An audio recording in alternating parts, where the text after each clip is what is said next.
Hello, good afternoon. Welcome once again to our DepEd Ichulay online tutorial. And I am alone today because Tutor Kit is having an illness. May lagnat atas Tutor Kit. And so we'd like to welcome you all for our week 7. But then in the actual classroom setup, it's already week 8. So palapit na tayo sa ating graduation and moving up ceremony. So we are with our subject Creative Nonfiction Quarter 4, and this is every Tuesday at 4 o'clock to 4:40 p.m. via DepEd Itzalay sa Facebook po, and DepEd Itzalay sa YouTube channel ng DepEd. And of course, I would like to have short greetings for those people who lag in earlier. These are Enrico Dalupan, Joseph, Neslin, Crystal Kate Abordo, April Joy, Michael Alvarez Sorano, and then Vanessa Kamunayan Balido. Hello po sa inyong lahat. And of course, to my co-teachers here at San Mariano National High School who are very busy in preparation for the incoming graduation. At the same time, sa aming TA for the SBM validation on Friday. Okay, so our week 7 will be about the writing of a draft of a creative nonfiction piece based on the memorable real life experience, and this will have to do with your week 7 challenge later on. It will be posted, it will be given to you at the end of the discussion. Okay, so this is, I think, the challenge last week 6, and you are to write a peer critique on the short personal essay We Used to Be by Kit Nadado using the SSWS pattern, which we've discussed with him last Tuesday, and it will be posted with your peer critique using the hashtag Ichulay Nonfiction. But then, as of 3 o'clock this afternoon, only one Chuti was able to post to give her challenge of the week, her output, and that is no other than Neslin again, the usual Chuti of the week. She's from, of course, San Mariano National High School, Maine. Hume's student. Ayan. Okay. So let us read the output of Neslin. By and by, again, I'm going to look at my right side because I'm using also the phone to note your answers and your participation as I've discussed some of the concept of our lesson for today. Okay, so this was Neslin's output. Kit Inadados We Used to Be talks about a bleak interaction with an old friend who used to be his best friend with a relationship like brothers as he described. I think that is the first part. Okay, and then the author utilized details such as his expression somber, 3 days old worth of mustache and then scruff, and his hair disheveled. That creates a clear cloud of imagination about the situation of his friend. Okay. Moreover, the lines, it was fast, it felt like a blur, and it was more of an obligation, hit something to the core that made the reader empathize with the emotions of the author.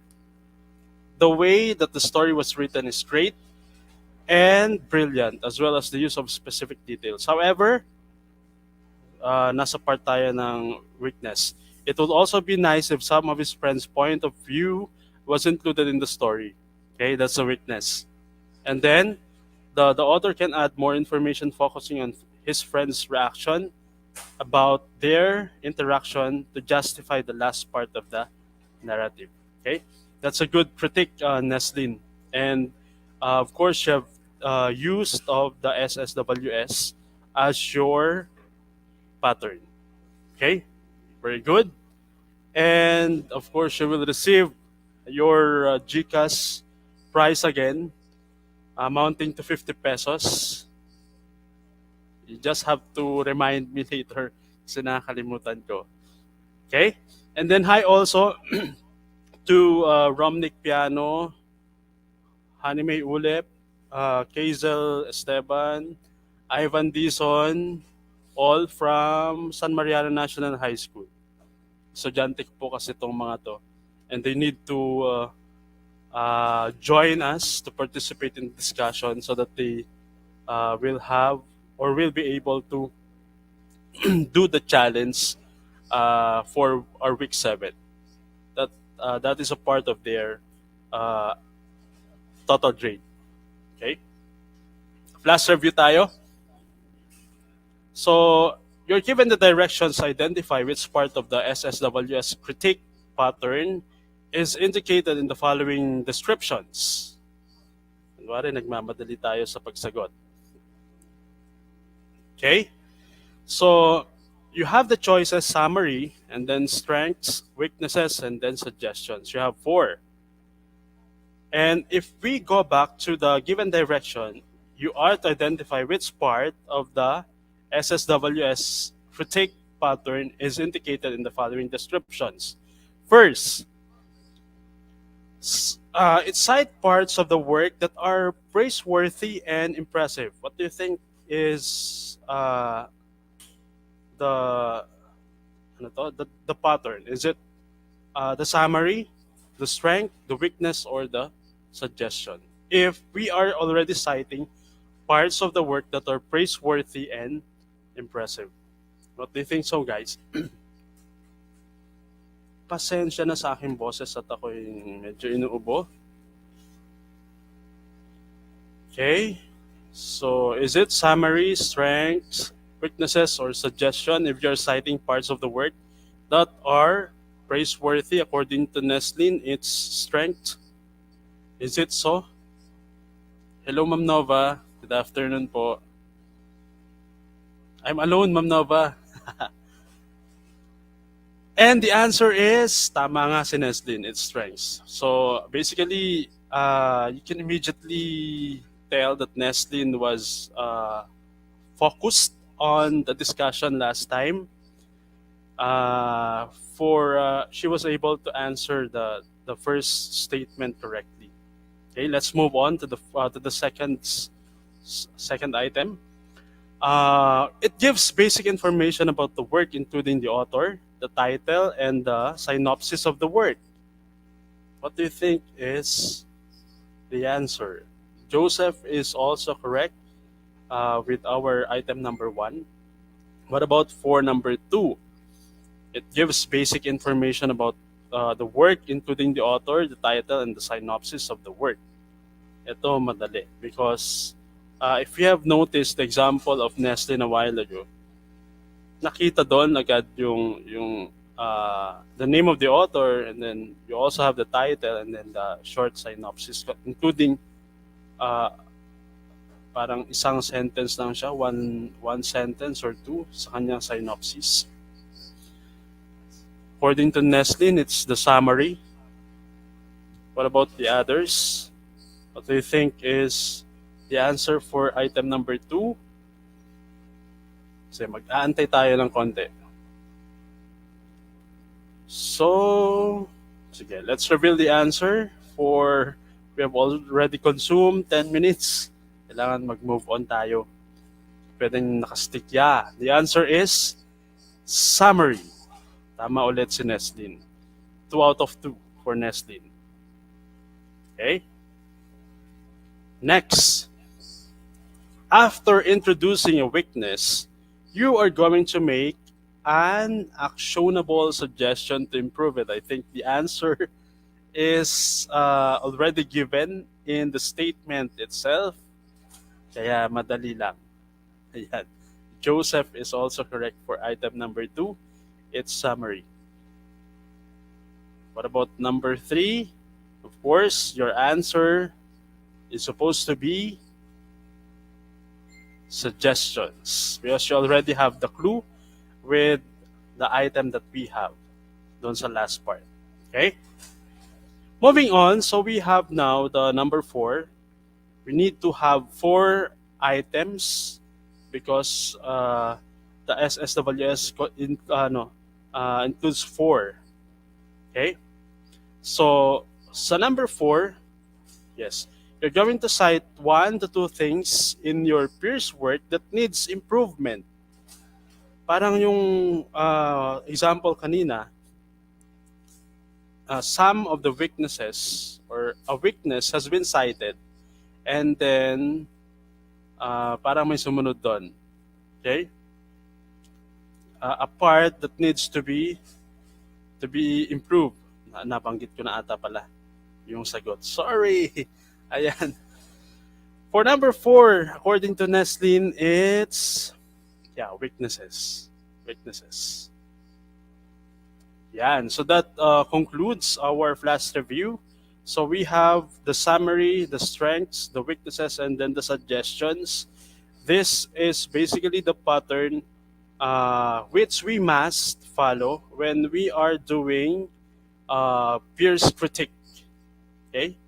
Peers critique. That is from the previous lesson that we had last Tuesday.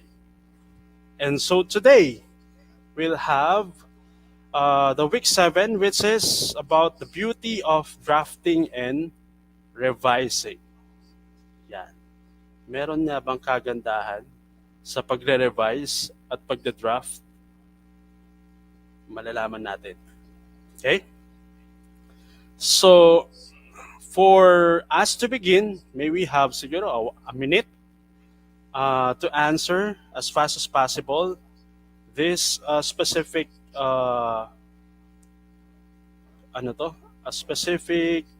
writing prompt. Okay? So, revision, sabi dyan, is it a punishment or a gift? So you may drop your short yet meaningful answers in the comment section. I read some of your answers. Ang revision ba or revisioning, rewriting is a punishment itself or a gift? What do you think so, guys? Yan. At habang nag-iisip kayo, syempre, babatiin ko yung mga nag-login kasama natin for today. We have also Nova Jane C. Osbal, Rojan Reyes Galiza. At the same time, would like to greet our district supervisors, San Mariano 1 District, Ma'am Benedicta Velasco. Is very hardworking when it comes to yung mga vision and mission of the department and the district itself. Okay? According to Joseph, it's a gift. It was only to be given love and joy for all of my life. Parang kinantahan mo ako, Joseph. So ano nga ba ang revision? Is it punishment or a gift? Sige. So by and by, I'll be reading some of your answers because definitely yung sagot dito, malalaman nyo din sa preceding slides. But then, syempre, I would like to hear from you. I would like to read your answers. So, kailangan you have to drop a certain answer in the comment section para babasa ko din. Okay? Sige.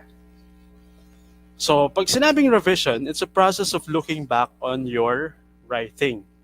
Since our subject is creative nonfiction, it's a prerequisite of the creative writing. We have to indulge ourselves in a lot of revisions. Okay, this is somewhat making changes to your writing to make it better. Okay? So, siguro napapansin nyo na o nagkakaroon na kayo ng conclusion uh, on what's the answer of the writing prompt provided you. If it's a gift or a punishment. Okay? So, other than that, you have revision could uh, you could add information to it, subtract, move or substitute words during revision. You know, if we are really a writer, or if we are writing really, uh, ang process niyan is that we are doing a certain draft, and then pag natapos natin, or if we are in the middle na ng ating draft, napapansin natin na may mga kailangan natin i-add or i-subtract or remove or substitute na words. Okay? And that is normal sa writing. We need to revise. Okay? According to Neslin, revision is a gift daw. It provides the author an opportunity to improve his or her work to make the things clearer and better. So that's definitely correct. Tama yon. So, we need to revise because hindi naman hindi lahat ng tao ay gifted, or siguro a percent, 0.001, mga gano'n, o 0.2 ang mga taong hindi na nagre-revise. They are an expert in the field of writing. Meron tayong gano'n. So, it's a gift, actually. It's a gift because it will make a way for us to have a better writing. It will open windows para makita natin yung mga kailangan natin palitan. Okay? Ayan. So according to Kelly Burnhill, an American author, that's the magic of revisions. Every cut is necessary and every cut hurts, but something new always grows. You know, if you imagine, yung tayo, pag nagpo-prune tayo ng mga flowers, mga stem nila, di ba, tumutubo siya into a better plant. Into a better plant. Ganon din sa writing. Kailangan nating mag-cut so that yung mga hindi parang walang worth, walang value na words, hindi natin maisasama sa ating graph. Okay? Malalaman nyo later on yung bakit. Because the preceding slides will add some clearer view on the importance of revisions. Okay? At sabi dito, revision as your best friend. Bakit kaya naging best friend natin ang revision? Okay? Because, kaya ng sabi ko, no writer gets it right the first time or even the second or third. Tama kaya yun? Yes, maybe yes, but yeah, majority siguro ng sasagot dito is yes because everybody, although may mga expert, they still need to finalize everything, to fully furnish their draft before saying that the draft itself is siguro the best. Okay, so we need to have a first glance, second or third, or even the fourth and fifth glance for revision. Okay, and of course we also have, there's no such thing as good writing. There is only good rewriting. Same as the first statement, we need to rewrite and rewrite so that we come up with the best output possible. Okay? So we also have an excerpt from the Complete Idiot's Guide to Writing Nonfiction by Christina Bofes. Ang sabi niya, some often see revision as a punishment. This is the answer with the writing prompt that we have earlier. Some often see revision as punishment, but then revision is really a gift. Ayan. I'll just have to check the comments. Okay? In a speech, we can take back things we've said in anger other than adding more spits and saying, I'm sorry. Tama, di ba? If we are speaking, we cannot revise what we have spoken. Lalo na pag tayo ay galit, nakakapagsalita tayo ng hindi maganda or worse things or worse words na pwede nating i-attack or ibigay sa ating mga companions. And we end up saying, I'm sorry na lang because we cannot revise what we've said. Okay? But then that's a beauty in writing. We can actually revise what we've written before its finalization. Okay? So it's a gift. So tama si Nestle, it's a gift. Now, how do we start revising?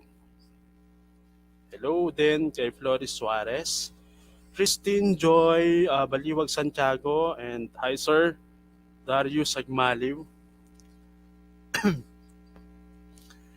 Yes, so this is how to start the revision process. Ang sabi dito, writing is like a piece of pie, says the essayist Adair Lara. Let it cool before touching it with a knife. So what do you understand about that? Say nga, just have to comment again your answers, and then pag nakita ko, babasahin ko na lang. So, in writing, hindi pwedeng nag-produce ka ng output, immediately, ipapakain mo sa readers. No, right?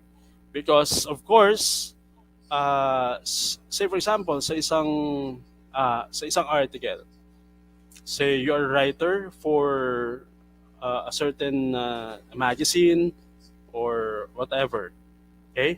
Magsusulat ka, and then you need not to give your first writing to the producers, kasi it needs to be parang pwede siya, hindi siya pwedeng i-consume kaagad. Kailangan dumaan muna siya sa process, sa mga critiques. That's why we have the critique patterns. Everything should be critique para malinis yung pagkakagawa.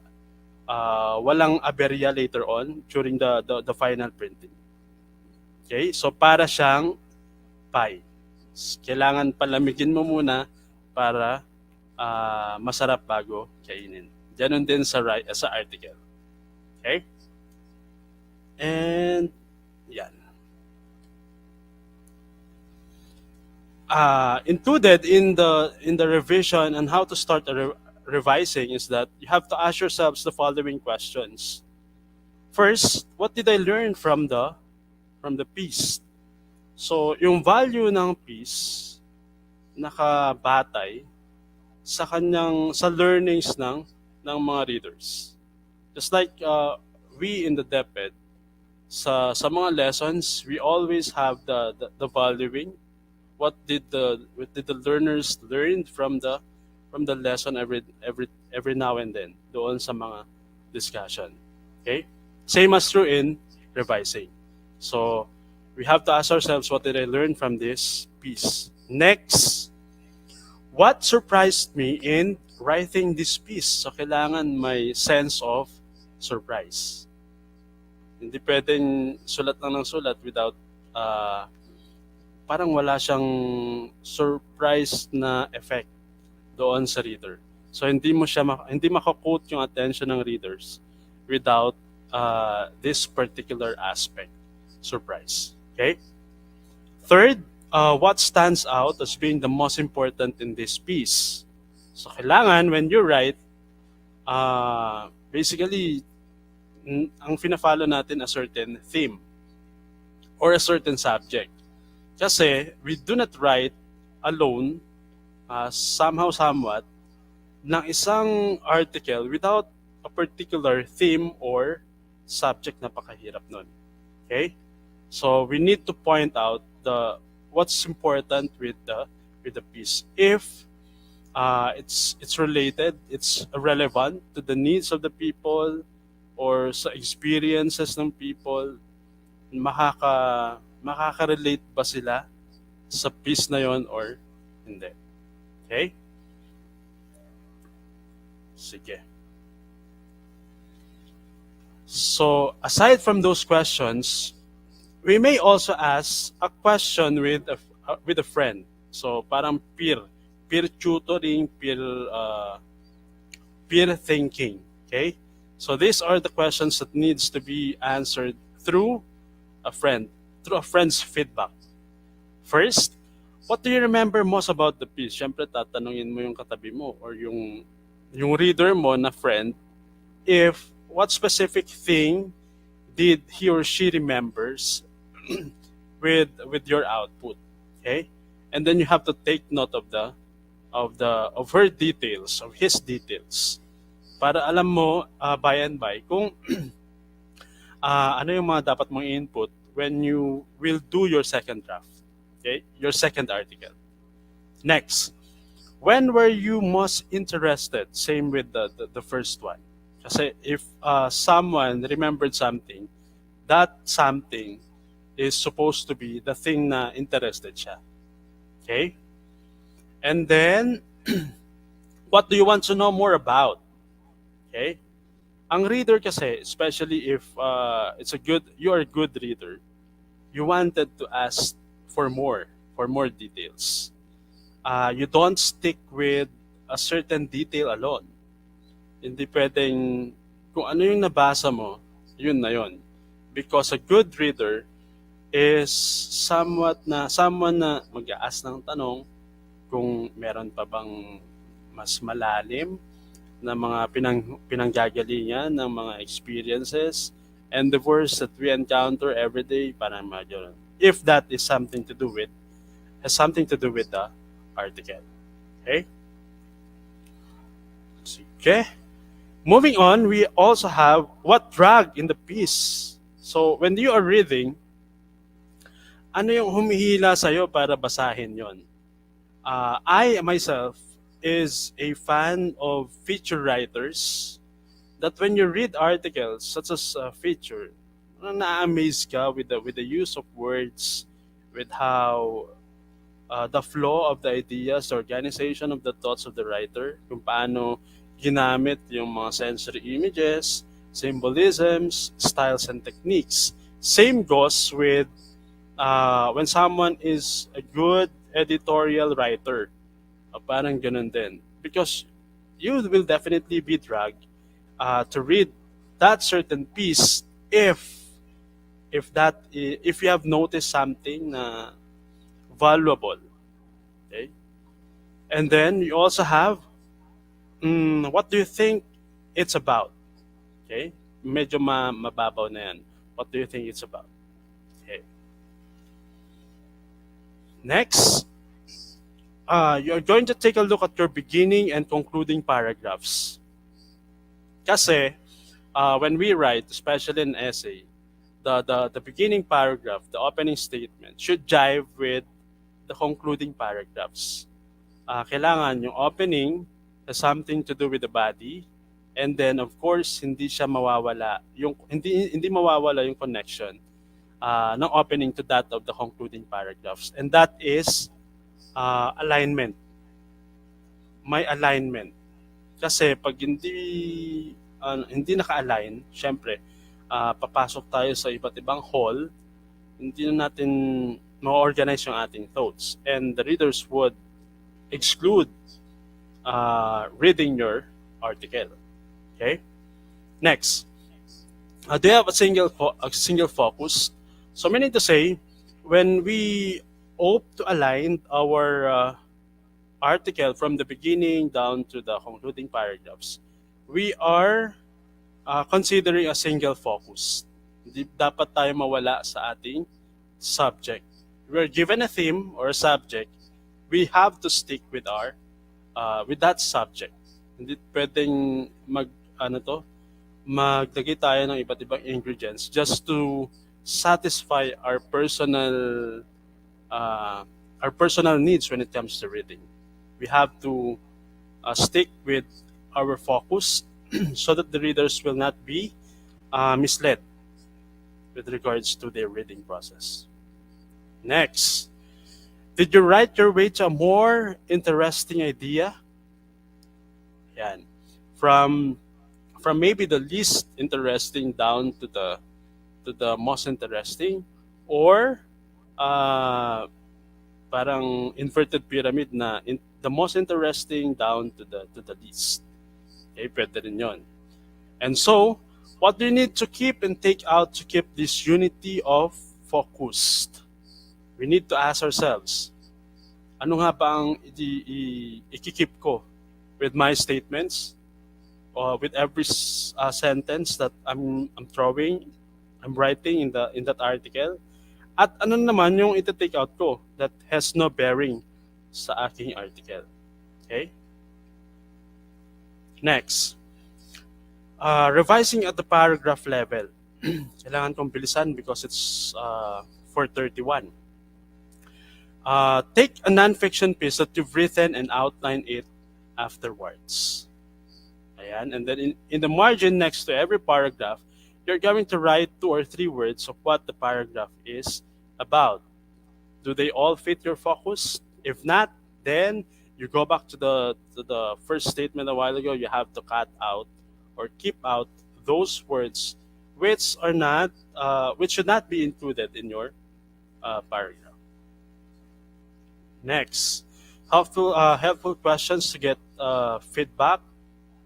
First, where do you want me to slow down and tell more? So this something to do with asking your friend or your readers about your articles. Where do you want me to speed up? Kailan ako pwedeng magmabilis sa aking mga ideas? And then there are too many details, marami bang detalye na hindi kaaya-aya, and I need to exclude, erase those details. Yan. Is there too much telling and not enough showing? Mas maganda kasi yung a lot of showing instead of just telling a lot of details. Okay? It's parang mas maganda ang you have to use adverbs. You have to exclude adverbs and then use verbs because verbs are action words. Okay? And then you have to take note of the verbs if these are passive or active because we have to stick with the active one. Okay? And then where were the most exciting parts of the piece? Same as to the questions a while ago. Ayan. So we also have the clutter. We have to get rid of the clutter. So pwede nyo ilagay sa word bank nito yung word na clutter, word of the day. Pag sinabing clutter, it's a shorter sentences. Hindi pala. Shorter sentences, punchy fragments, and dialogue all speed up the pace. It's the antonym of the clutter. Okay? Because the following statement is longer sentences, close after close, slow down your reader. So definitely ang clutter are longer sentences because this slow downs your reader. Okay? So ang clutter, it's close after close. Ang antonyms nito, is that shorter sentences, kailangan punchy na fragments ang ilalagay natin because it will all speed up our pace in writing. So meaning to say, ang clutter is a sentence or any word that is not doing an important work in your masterpiece. So pag may isang word doon or a single statement that has no worth at all, worthless, that is considered a clutter. Okay? Getting rid of clutter, you have to prune your sentences to make them work efficiently. Diba? Sabi sa the beginning slides a while ago, you have to cut, and cut. Because it will make your output better or even the best one. Okay? So pruning your sentences to make them work efficiently is done during the last phase of revision. Okay? So ang pag-exclude ng clutter ay ginagawa po during the last phase of revision. This also includes extra prepositions as in head of a committee. Ayan, meron tayong extra na prepositions and that should be excluded. Superfluous adjectives, use only the essentials. The same with the food essay that we had. These are the tips. Ano? So you have to use only 2 to 3 adjectives when writing an essay, and you have to choose only the essentials. Habitual expressions that don't mean anything, just like for example, as a matter of fact, yung mga ganon, at this point in time, needless to say, those words are or should be excluded na doon sa ating write-ups. Adverbs, those words ending in ly such as walk slowly. Instead, you have to choose a more descriptive word such as amble. Yun nga, adverbs should be changed or transformed into verbs. Slowly to amble. Di ba kakaiba? Okay? Never use a metaphor, simile, or other figures of speech which you are used to seeing in print. Okay? Aside from that, never use a long word where a short one will do. Diba? The shorter, the better pagdating sa ruling ng writing. Okay? Number 3, if it's possible to cut a word out, always cut it out. Yes. Never use the passive where you can use the active. Never use a foreign phrase, a scientific word, or a jargon if you can think of an English equivalent. Bakit mo pahihirapan yung inyong mga readers kung pwede namang simplihan? That's technical writing. Okay? And then number 6, break any of these rules sooner than say anything outright barbarous. So pag break mo yung 5 rules na yan, then definitely ang magiging outcome ng output mo ay somewhat na barbarous. Okay? So hindi na natin itatakal tong checkpoint because we only have 2 minutes at namamalat na yung boses ko. So punta na tayo doon sa ating creative nonfiction recognition. This will be on our week 8 on Tuesday. That's our last week. Hopefully na nandun lahat ng ating mga learners, senior high school, creative nonfiction learners, so that makakapag-participate lahat and everyone will have the chance to receive a prize doon sa ating quarter wrap-up. And for the recognition phase, we have the specific task. You are going to post any of your best work, essay, or piece you have written throughout the semester. Isa lang. And then, chosen winners will receive 100, I think, GCash money, and will have their work read next week.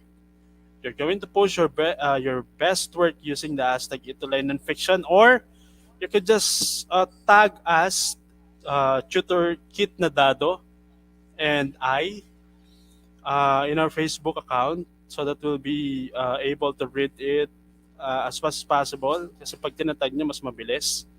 Okay? Pwede nyo i-screenshot to. I'll be sending it to our GC, to the GC of San Mariano National High School.